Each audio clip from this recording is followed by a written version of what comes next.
Hello, friends. Welcome back to another edition of the Screencast.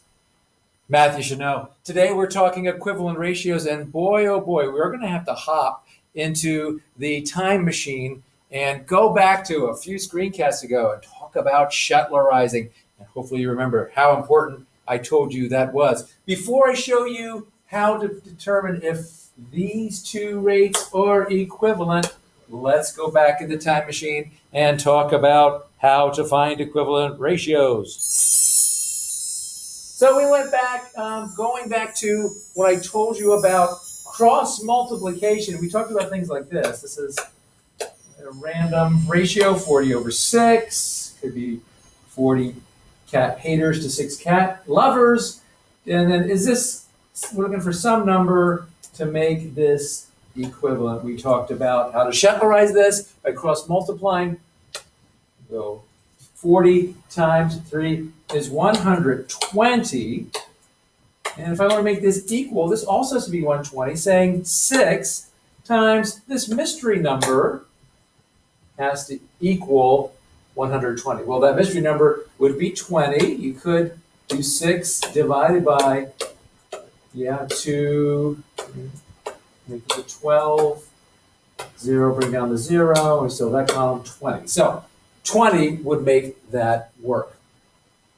Hope you remembered that, because that is going to make your life so simple today. Let's take a look at this ratio. We have 20 miles, and I'm going to label it 20m to represent miles, in 5 hours. And make that an H. And we have to determine whether or not these two ratios are equivalent. So 45 miles, and I think you're hopefully starting to see something very similar. If I Shetlerize this, or really cross multiply this, I'm going to multiply this way and multiply that way. And if these two ratios are equivalent, our number should come out the same. Well, 20 times 9, that's right, 180.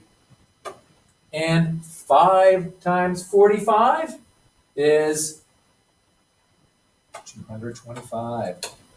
Well, in my world, 225 and 180 are definitely not the same. So I would say, are these equivalent? No, they are not. Let's go to the next problem. Well, in this problem, I have 3 t-shirts for $21, or 20, I'm going to say, whoops, use my writing tool. $21 for 3 t-shirts. And also it's saying, well, what if I pay $35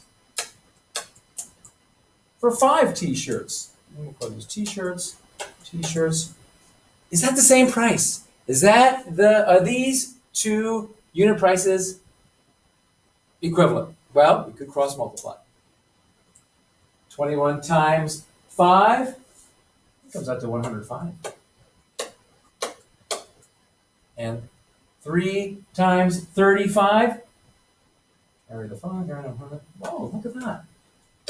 Well, any mathematician will tell you that 105 is the same as 105, which means that these two pairs of rates are, yes, they are equivalent. Ladies and gentlemen, we Shetlerized yet again. I hope you enjoyed the screencast today. I hope to learn more about equivalent ratios. Keep those comments and likes coming. Thank you, friends, and good afternoon. That is the math you should know.